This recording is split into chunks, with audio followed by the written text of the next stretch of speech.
আসসালামু আলাইকুম রহমতুল্লাহি ওয়া বারাকাতুহু। প্রিয় বন্ধুরা, একটা নতুন ভিডিও নিয়ে চলে আসলাম আপনাদের কাছে। তো অনেকদিন যাবত আমি লং ভিডিও তৈরি করি না, তো আজকে একটা ভিডিও বানাইতেছি। তো ভিডিওটার বিষয়বস্তু এবং যে টপিক সেটা খুবই জটিল, কারণ বর্তমানে আমরা কিছুদিন আগে একটা লাইভ দেখছিলাম যেখানে বাংলাদেশ সাংস্কৃতিক সংগঠনের সব থেকে অগ্রগামী যে সংগঠন এবং জনবহুল এবং মানুষের কাছে সব থেকে বেশি গ্রহণযোগ্য যে সংগঠন কলরব, সেই কলরবের প্রতিষ্ঠাতা মরহুম আল্লামা আইনুদ্দিন আল আজাদ রহমতুল্লাহ ছেলে গালিব আল আজাদ সে লাইভে কলরবের অসঙ্গতি এবং কলরবকে আত্মসাৎ এবং কলরবের মালিকানা দাবি করে সে একটা লাইভ করেছে। সেখানে লাইভের মধ্যে সে স্পষ্ট করে বলেছে যে তারা এই মুহূর্তে যারা কলরব অবস্থান করছেন, যারা কলরবের মালিকানা দাবি করছেন, এটা সম্পূর্ণ স্কিমিং ভাবে, প্রতারণা ভাবে তারা আছে। তো সে চাচ্ছে যে সে এখন পূর্ণবয়স্ক হয়েছে, সে এখন এটা দায়িত্ব নেওয়ার উপযুক্ত হয়েছে, তার বাবার কলরব সেটা যেন তাকে বুঝিয়ে দেওয়া হয়। তো এটা নিয়ে কিছু কথা আজকে বলবো, যে তার যে দাবি, সে যেটা চাচ্ছে সেটা কি আসলে ঠিক কি ব্যাঠিক, এবং আসলে এই কলরব কি প্রতারণার শিকার হইয়া অন্য কেউ দখল দিয়েছিল এতদিন, এটা নিয়ে আমরা আলোচনা করব। তো ভিডিওটা শুরু করছি। বাংলাদেশের সাংস্কৃতিক অঙ্গনের অগ্রভাগের প্ল্যাটফর্মগুলো আছে, তার মধ্যে কলরব অন্যতম, যার বিপরীত নাই বললেই চলে। এই কলরবের হাত ধরেই বাংলাদেশের সাংস্কৃতিক অঙ্গনের পথ চলা শুরু হয়, যেখানে সামনের কাতারে ছিলেন মরহুম আল্লামা আইনুদ্দিন আল আজাদ রহমতুল্লাহ। তার যেই সঙ্গীত চর্চা, তার ভাবনা, তার চিন্তাধারা, এটা একটা অন্য লেভেলের চিন্তা ধারণা। মানুষ তার ব্যাপক চিন্তাধারা, তার জিহাদি চেতনা, তার লেখনের ধাঁচ, সঙ্গীতের বলা, সব মিলিয়ে মানুষ তাকে গ্রহণ করছিল। অতি তাড়াতাড়ি বাংলাদেশের মধ্যে সে এতটা জনপ্রিয় হয়ে ওঠে যে মানুষ তাকে প্রিয় বানায় ফেলে। বাটন ফোনের মধ্যে তখন আমরা তার গজল শুনতে পাইতাম, বিভিন্ন ধরনের অ্যালবাম ক্যাসেট আকারে বাজারে বিক্রি হইতো, অডিও ভিডিও আকারে বিভিন্নভাবে সেগুলো প্রচারণা হইতো, মানুষ শুনতো। বিশেষ করে মানুষ যে ছোট ছোট যে ট্যাব আছে, ট্যাবের মধ্যে তার গজলগুলো বেশি বেশি শুনতো। যখন ক্ষেত খামারের কাছে যেত, তার অ্যালবাম লাগাই দেয়া তারা কাজ করত। তো মানুষ তার সঙ্গীতগুলোকে এত বেশি গ্রহণ করছিল যে কলরব মানুষের হৃদয়ে অবস্থান করছে, এবং মানুষ এই কলরবের গজল শোনার জন্য ব্যাকুল হয়ে থাকতো। একটা অ্যালবাম যখন আসতো, দেখা যেত যে টার্গেট থেকেও বেশি অ্যালবাম বিক্রি হয়ে যেত। তো বলতে চলে কলরব, যেটা মরহুম আল্লামা আইনুদ্দিন আল আজাদ রহমতুল্লাহর হাত ধরে তৈরি হয়েছিল, সেটা একটা পপুলারিজম ছিল। এক পর্যায়ে মরহুম আল্লামা আইনুদ্দিন আল আজাদ রহমতুল্লাহ সে সড়ক দুর্ঘটনায় সে মারা যায়। মারা যাওয়ার পরে আমরা সবাই তার জন্য অনেক বেশি ব্যথিত হই, কারণ তার ছোট ছোট বাচ্চা ছিল দুইটা, তার স্ত্রী ছিল, আর কলরবের অবস্থায় ছিল এমন যে সে ছাড়া চলার মতো কোনো গতি ছিল না। পক্ষান্তরে গতি ছিল না বললে ভুল হবে, তখন কিন্তু তার সহপাঠী এবং তার সহযোদ্ধা অনেকেই ছিল, এবং তার ছাত্রদের মধ্যেও বেশ কিছু ছাত্র এমন ছিল যারা অত্যন্ত দক্ষ। তার হাতে গড়া অনেক ছাত্র ছিল, যেমন ওই সময় অনেকেই ছিল তার এটা নিতে পারত। আবুল কালাম আজাদ ছিল, তার ওই সময় সে অনেক বেশি সে স্টেজ শো করতো। তার অ্যালবামও একটু কম ছিল, কিন্তু সে খুব বেশি তার মতো জনপ্রিয় না হলেও তার কিছুটা কাছাকাছি ছিল। এবং সেই সাথে আসাবউদ্দিন আল আজাদ ছিল, আমার নামগুলো পূর্ণ এলোমেলো হইতে পারে, অনেকেই ছিল, তাদের একটা নাম ডাক ছিল, কিন্তু এটা ছিল সম্পূর্ণ আজাদ ভাইয়ের কারণে। তো মরহুম আল্লামা আইনুদ্দিন আল আজাদ রহমতুল্লাহ তার যে সংগঠন কলরব, এই কলরব সে যখন ইন্তেকাল করে, তারপরে প্রায় 2-3 বছর কলরব নিজস্ব গতিতে চলতে থাকে। তারা সাংগঠনিকভাবে তার যে ছাত্ররা ছিল তারা কলরব পরিচালনা করে, গজল বাহির করে, যেমন আবু রায়হান, বদরুজ্জামান, আবু সুফিয়ান, এই সমস্ত ভাইরা তারা কিন্তু একসাথে হয়ে কাজ করছে। একসাথে কাজ করতে করতে আমরা হঠাৎ করে দেখি 2013-14 সালের দিক দিয়ে হেফাজতের সময়ও তাদের মিল মহব্বত ছিল। পরবর্তীতে দেখতে পাই তাদের মধ্যে একটা ভাঙ্গন তৈরি হয়, আবু সুফিয়ান ভাই আলাদা হয়ে যায়। তো এইভাবে আবু সুফিয়ান ভাই আলাদা হয়ে যাওয়ার পরে, এর আগেও আর 2-4 জন আলাদা হয়েছে। তো আলাদা হয়ে যাওয়ার পরে কলরবের কর্ণধার হয়ে দাঁড়ায় বদরুজ্জামান। সে আস্তে আস্তে কলরব সম্পূর্ণ নিয়ন্ত্রণ নিয়ে নেয়। নিয়ন্ত্রণ নেওয়ার পরে আমরা একটা ভালো দিক পাই যে সুন্দর সুন্দর গজল আসতে থাকে, কারণ তখন সময় বাচ্চাদের মধ্যে ছিল মাহফুজ আল, সে ওই সময় অনেক বেশি গজল গাইতেছিল। সেই সাথে আবু রায়হান ভাই, সে ভালো গজল গাইতেছিল, তার গজল, তার গলার ধাঁচ মারাত্মক লেভেলে ছিল। সেই সাথে আবু সাইদ, তারা প্রত্যেকেই সেই লেভেলে গজল গাইতো। টিম ওয়ার্কিং এর কারণে দ্রুত এই আল্লামা আইনুদ্দিন আজম রহমতুল্লাহ চলে যাওয়ার পরও সেই গতি, যেটা স্পিড, সেটা লো হয় নাই, স্পিড হাই ছিল, যেটাকে বলে তাদের হাই স্পিডে তাদের অবস্থান চলতেছিল। এটা কেন ছিল? আল্লামা আজাদ রহমতুল্লাহের হাতে করা যে ছাত্র, তাদের কারণে। এটা সম্পূর্ণ আজাদ রহমতুল্লাহের কৃতিত্ব ছিল এটার মধ্যে। কিন্তু আমরা দেখতে পাই যে ইউটিউবে তার একটা চ্যানেল ছিল যেটার নাম ছিল কলরব। সেই কলরব হঠাৎ করে নাম চেঞ্জ হয়ে যায়। চেঞ্জ হয়ে যাওয়ার পরে দেখতে পাই এটার নাম দেওয়া হয় হলিটিউব। হলিটিউব নাম আসার পরে আমরা বুঝতে পারি যে বর্তমানে কলরবের সব থেকে প্রধান ভূমিকা আছে বদরুজ্জামান। তো বদরুজ্জামান সে প্রধান ভূমিকা যাওয়ার পরে আমরা দেখতে পাই যে কলরবের মধ্যে বিভিন্ন ধরনের সমস্যা তৈরি হয়। সমস্যা হয় ঠিক আছে, কিন্তু কলরবের যে জনপ্রিয়তা সেটা কিন্তু কমে নাই, বাড়তেছিল। বাড়তে থাকার অনেকগুলো কারণ ছিল। তার মধ্যে বড় কারণ এটা ছিল যে তারা ওই গজলের মধ্যে বিভিন্ন ধরনের টিউন ব্যবহার করতো, বিভিন্ন বাদ্যযন্ত্র ব্যবহার করতো, বিভিন্ন ধরনের বিভিন্ন সিস্টেমে তারা বাদ্যযন্ত্র ঢুকাই দিছিল। হাটহাজারী মাদ্রাসা, ঢাকার বড় বড় মাদ্রাসা, বড় বড় আলেম, তারা সবাই ফতুয়া দিচ্ছে যে এরকম বাদ্যযন্ত্র ব্যবহার করা সম্পূর্ণ নিষেধ, এটা করা যাবে না। ওলামা একরামদের এমন নিষেধাজ্ঞা দেওয়ার পরেও তারা এই কাজটা করছে। করে করে কলরব আল্লামা আইনুদ্দিন আল আজাদ রহমতুল্লাহ, তার যে ধারণা, তার যে চিন্তা চেতনা, তার যে জিহাদের মনোভাব, সেই চেতনা থেকে তার বাইরে তারা ভিন্ন আঙ্গিতে গজল তৈরি করা শুরু করছে। এক প্রকার প্রেমের গজল শুরু করছে, তারা মানুষকে মন মাতানো গজল শুরু করছে, মানুষের মন জয় করার গজল শুরু করছে। তারা যে জিহাদি মনোভাবের যে গজল, এই যে কলরবের যে চেতনার গজল, আইনুদ্দিন আজাদ রহমতুল্লাহ যে তার ভিতরে লালন করতো যে গজল, সেই গজলগুলো আমরা কিন্তু তাদের কাছ থেকে পাই নাই। তো না পাওয়ার কারণে কি হয়েছে, এই কলরবের শিল্পীদের মধ্যে আমরা দেখতে পাইছি যে তাদের মধ্যে আস্তে আস্তে অন্য লাইনে চলে যাচ্ছে। যেমন তাদের টিকটকের মধ্যে ভাইরাল হওয়া, তাদের বিভিন্ন রকমের শর্ট করে ভিডিও ভাইরাল হয়ে যাওয়ার পরে তারা বিভিন্ন ধরনের সাথে চলাফেরা করা, যেমন তাদের বিভিন্ন বাহিরের মেয়েদের সাথে ওঠা বসা করা, এরকম অনেক ভিডিও আমরা দেখতে পাইছি ভাইরাল হয়েছে। বিশেষ করে বর্তমান মাদ্রাসার ছাত্রী কলরবের যে শিল্পীদের একটু আগ্রহ বেশি। এই মাদ্রাসার ছাত্রীদের কলরবের প্রতি আগ্রহ বেশি থাকার কারণে অনেক মাদ্রাসার ছাত্রী যারা কলরবের শিল্পীদের সাথে বিভিন্ন ধরনের সম্পর্কে জড়া যাইতেছে।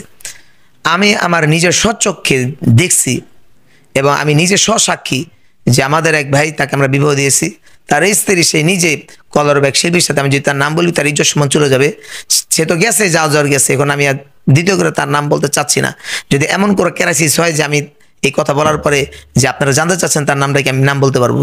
সে নিজে আমার এক বন্ধুর স্ত্রী, তার বিবাহ দেওয়ার পরে সে তার সাথে চলে যায়। তো এই ধরনের অনৈতিকতা ব্যাপক হারে চলতেছিল। তাদের অশৃঙ্খলতা, নামাজ না পড়া, বিভিন্ন ধরনের স্টেজ শো করতে যায়, ওইখানে আমলে বিচ্যুতি হওয়া, গাড়ির মধ্যে থেকে নামাজ নষ্ট করা, ঘুমে নামাজ নষ্ট করা, অর্থাৎ নামাজ এক প্রকার তাদের মধ্যে নাই। তারপরে তাদের মধ্যে ব্যবহার অত্যন্ত খারাপ, তাদের নীতি নৈতিকতা যেটাকে বলে নাই বলতেই চলে। তাদের দ্বারা মানুষ কি শিখবে? আজাদ রহমতুল্লাহ তার সংগঠন এমন তো হবে না যে একটা অ্যালবাম তৈরি করে মানুষ খালি শুনবে আর শুনবে। আজাদ রহমতুল্লাহ চেতনা ছিল এমন যে তার ব্যক্তিত্ব বৈশিষ্ট্য মানুষ স্বচোখে দেখতে পারত। 2008 সাল 21শে ফেব্রুয়ারির সময় জুরাইনে আলম মার্কেটের সামনে একটা বিশাল বড় সঙ্গীত আয়োজন করা হয়েছিল। ওই সঙ্গীত আয়োজন হয়েছিল, এটা ছিল অনেক বড় একটা প্রোগ্রাম, বলতে চলে ঢাকার মধ্যে এর আগে এত বড় প্রোগ্রাম হয়েছে কিনা সন্দেহ ছিল। অনেক বড় ছিল, ব্যাপক হারে মাইক লাগানো হয়েছিল, সামনে বক্স সেট লাগানো হয়েছিল এবং আলোকসজ্জা করা হয়েছিল। মারাত্মক লেভেলের একটা মানে স্টেজ শো একটা হয়েছিল। ওইখানে সেখানে আমরা মাদ্রাসা পড়তাম, ওইখান থেকে আমাদেরকে নিয়ে যাওয়া হয় ওইখানে। তখন আমরা দেখতে পাই আসরের সময় সম্পূর্ণ স্টেজ এবং তার সামনে যে প্যান্ডেল সম্পূর্ণ ভরা ছিল, আশেপাশে মানুষগুলো দাঁড়ায় ছিল। তখন আসর নামাজের পরে শিল্পীরা যখন চলে আসে, আমরা জানতে পারছি যে আল্লামা আইনুদ্দিন আজাদ আমাদের চলে আসছে এবং তার ছাত্ররা চলে আসছে, তারা গজল গাবে। কিন্তু আমরা অপেক্ষা ছিলাম যে তার নাম কখন ঘোষণা হবে, তারা আমরা দেখবো। কিন্তু আমরা দেখতে পাই যে এক সময় তার নাম ঘোষণা হয়। ঘোষণা হওয়ার পরে আশ্চর্য হই যে তাকে একটু আমরা দেখছি। কখন দেখছি? যখন মাইকগুলো ঠিক করা হয়, বক্স ঠিক করা হয়, সে অনেক আগে থেকে সে সামনে দাঁড়া বক্স লাইন সব ঠিক করতেছিল। অথচ আমরা তাকে সামনে দেখছি অথচ তার নাম জানার কারণে বুঝতে পারিনি এটা আজাদ রহমতুল্লাহ। আমরা গত 2 দিন আগে লাইভ করতে দেখছি গালিব আজাদকে, আল্লামা আইনুদ্দিন আল আজাদ রহমতুল্লাহর ছেলে। সে বলতেছিল যে বদরুজ্জামান সহ তার যে সহশিল্পীরা আছে এগুলো সব তার নিজস্ব লোক, যার মাধ্যমে সে কলরবকে সম্পূর্ণ তার নিয়ন্ত্রণে নিয়ে নিছে। তো যখন তারা টাকা চাইতে গেছে সে বলতেছে যে কলরব থেকে কোনো ধরনের ইনকাম নাই। সে বলতে চাচ্ছে যে কলরব বর্তমান সেটা হলি টিউনে চলে, আর হলি টিউন আমার ব্যক্তিগত সম্পদ। গালিব বলতেছে তার অভিযোগ যে হলি টিউন এই চ্যানেলটা পূর্বে নাম ছিল কলরব, এই কলরব নাম পরিবর্তন করে সে হলি টিউন নাম রাখছে। এটা তার একটা পরিকল্পিত ছিল, কারণ সে তার নিজের মালিকানা নিতে চাইছে। লোকজন প্রথম সমর্থন দিয়েছে এই কারণে যে যেহেতু কাজ করতেছে করুক, কিন্তু যখন মানুষ বুঝতে পারছে যে সে প্রতারণা করে এটার মালিকানা নিয়ে নিচ্ছে, এখন তার সন্তান আওয়াজ তুলছে, কথা বলছে। গতকাল যার দিন সংবাদ প্রচার করছে সেখানে তার মেয়ে আইনুদ্দিন আল আজাদ রহমতুল্লাহর মেয়ে তোফা আজাদ রুহি এবং তার স্ত্রী তারা কথা বলছে। তারা বলতেছে যে কলরব তার বাবার নিজস্ব পৈতৃক জিনিস, এবং এই কলরবকে বদরুজ্জামান সহ তার কিছু পরিচিত মানুষ যাকে সে নিজেই বসিয়েছে তাদেরকে নিয়ে তারা এটার নিয়ন্ত্রণ নিয়ে নিচ্ছে। এখন তারা চাচ্ছে কলরব যেন তাদের পরিবারের কাছে দেওয়া হয়, মালিকানা ফিরিয়ে দেওয়া হয়, এবং কলরবের সম্পূর্ণ হিসাব নিকাশ তারা চাচ্ছে। এখন তারা যেহেতু আইনুদ্দিন আল আজাদ রহমতুল্লাহর ছেলে এবং তার মেয়ে এবং তার স্ত্রী, অবশ্যই তারা এটার হক এবং তারা চাইবে। কিন্তু কথা হলো কলরব 2012 সালের কলরব আর 2025 সালের কলরব কতটুকু ব্যবধান। 2012 সালে যখন আইনুদ্দিন আল আজাদ রহমতুল্লাহ চলে যায় দুনিয়া, তখন কলরবের জনপ্রিয়তা ছিল আকাশচুম্বী। এখন বর্তমানে যদি আমরা সেই হিসাব করি কলরবের জনপ্রিয়তা বাড়ছে ঠিক, কিন্তু তখনের মতো এত পপুলার ছিল না। তখন কলরবের পরিচিতি ছিল ক্যাসেট আকারে, অ্যালবাম আকারে, অডিওর মাধ্যমে। বর্তমান কলরবের যে আধিপত্য সেটা ইউটিউবে, এইটা ব্যবধান। এখন যেহেতু বর্তমান কলরবের যে অফিসিয়াল চ্যানেল কলরব, এইটার কালার টিউন যেই নামেই থাকুক, এই চ্যানেলটার নাম পরিবর্তন করে যখন হলি টিউন রাখা হয়েছে, এখানে একটা দুর্নীতি হয়েছে। এটা সম্পূর্ণ মালিকানা কখনোই বদরুজ্জামান দাবি করতে পারে না, কারণ সে একটা চ্যানেল নাম পরিবর্তন করছে। যেহেতু তার সন্তানরা এটার মালিকানা চাচ্ছে, তাদেরকে সম্পূর্ণ মালিকানা যেন বুঝিয়ে দেওয়া হয়। কারণ আমরা কলরবের যে বদরুজ্জামান এবং অন্যান্য যারা আছে তাদের কাছ থেকে আমরা পূর্ণ ভরসা পাই না, কারণ তারা আইনুদ্দিন আল আজাদ রহমতুল্লাহর যে চিন্তা চেতনা তারা ধারণ করে না। এখন আমি গত একটা ভিডিওতে দেখলাম বদরুজ্জামান বলতেছে যে গালিব সে তার বাবার চেতনা ধারণ করে না। আমি বলতে চাচ্ছি যে বদরুজ্জামান সাহেব, আপনি এবং আবু রায়হান আপনারা যারা আছেন, আপনারা কি এই আইনুদ্দিন আজাদ রহমতুল্লাহর যে চেতনা আপনারা ধারণ করেন? নিশ্চিত ধারণ করেন না। আপনারা যদি ধারণ করতেন তাহলে আপনাদের গজলের মধ্যে বিভিন্ন ধরনের হারাম বাজনা বাজতো না। বিশেষ করে আপনাদের শিল্পী গোষ্ঠীর মধ্যে অধিকাংশই বিভিন্ন ধরনের সম্পর্কে জড়িত, মিয়ালি সম্পর্ক জড়িত। এটা কি আজাদ রহমতুল্লাহর শিক্ষা? আপনারা কি তার কাছে এটা শিখছেন? অবশ্যই শিখেন নাই। তো আপনারা কিসের শিক্ষার কথা বলছেন? কি চেতনার কথা বলছেন? আপনারা কোন চেতনায় বাড়ছেন বলেন? আপনাদের যে আইনুদ্দিন আল আজাদ রহমতুল্লাহর যে গজলগুলো বেশিরভাগই ছিল সব প্রেরণার গজল, জিহাদি চেতনার গজল, মানুষের উজ্জীবিত করার গজল, মানুষকে জাগিয়ে তোলার গজল। আপনাদের গজল সঙ্গীতের মধ্যে কি জাগিয়ে তোলার গজল আছে? কি চেতনার গজল আছে? আপনাদের গজল বিয়ার অনুষ্ঠানের গজল, মেয়ে মানুষের মন জয় করার গজল। আপনাদের গজল মানুষের মন জয় করার গজল। তো আপনারা কিন্তু মানুষ যেটা চাই ওইটা আপনার কাছে পায় না। আপনারা মানুষের সুরসুরানি গজল দেন। আইনুদ্দিন আল আজাদ রহমতুল্লাহর চেতনার গজল না, তার যে চেতনা লালন করেন না আপনারা এই অভিযোগ করতে পারেন না যাতে পরিবারের মধ্যে তার কারো এই চেতনা নাই আইনুদ্দিন আজাদের। যেহেতু আইনুদ্দিন আল আজাদের পরিবার দাবি করছে, তো এটা তাদের, আমরাও সাক্ষী দিচ্ছি জনগণ যে হ্যাঁ এইটার কলরবের সম্পূর্ণ মালিকানা গালিবরা, তার পরিবার, তার তোফা আজাদ এবং তার স্ত্রী, তাদের হিসাবে তাদেরকে বুঝিয়ে দিতে হবে। আপনি তো তার ছাত্র, আপনি তার অনুপস্থিতিতে দায়িত্ব পালন করছেন, আপনি মালিক হইতে পারেন না। আপনি পারিশ্রমিক নেওয়ার উপযুক্ত হইতে পারেন, আপনার যে সাথে সবার যোদ্ধা যারা ছিল তারা পারিশ্রমিক হইতে পারে, কিন্তু আপনার মালিক হইতে পারেন না। মালিক যদি হয় সেটা তারা হবে। এখন বলবেন যে তারা তো এখনো নেওয়ার মতো যোগ্য না, এটা একটা প্ল্যাটফর্ম, এখানে সবসময় যুদ্ধ করতে হয়, এখানে সবসময় গজল দিতে হয়, স্টেজ শুরু করতে হয়। তারা কি পারবে?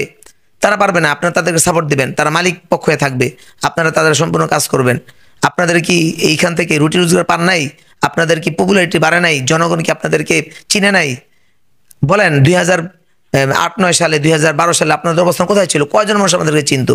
আজকে আপনাদেরকে মানুষ যে চিনে, কিসের হাত ধরে চিনে? এই কলরবের হাত ধরে চিনে। এই আইনুদ্দিন আল আজাদের প্রতিষ্ঠিত এই যে কলরব, এটার হাত ধরে চিনে। আপনি তো দুর্নীতি করছেন, কলরবের নাম চেঞ্জ করে আপনি হলিটন ব্যবহার করছেন। আপনি যদি কলরবের নাম হলিটন ব্যবহার না করতেন, আজকে আপনি বলতে পারতেন যে কলরবের মালিক, এই হলিটনের মালিক আপনি। রাবক গোয়ালের মতো অবস্থা, আপনি সম্পূর্ণ নিয়ন্ত্রণ নিয়ে নিছেন। এটা ঠিক না। যেহেতু আপনি এতদিন খাইছেন, খান, সমস্যা নাই। আপনি হেলিকপ্টারের মালিক হয়েছেন, বিল্ডিং এর মালিক হয়েছেন, বহুতল ভবনের মালিক। তো আপনি হইছেন, এবার আপনি এই সম্পদ তাদেরকে বুঝিয়ে দেন, তাদেরকে বুঝিয়ে দেন। আপনারা একসাথে কাজ করেন, কাজ কইরা তার যে সন্তানকে বেশি বেশি ফোকাস করেন। আপনারা কিন্তু তাকে ফোকাস করেন না। আমি তার অনেকগুলো ভিডিও দেখছি যে তার বোন জামাই ফয়সাল আহমেদ তার সাথে ভিডিওগুলো তৈরি করে, গজলগুলো মারাত্মক লেভেলের হয়। আপনারা যেহেতু পুরানো, আপনারা যদি একটু তাদেরকে সহযোগিতা করেন, তাদের গজলগুলো আরো বেশি সুন্দর হইতো।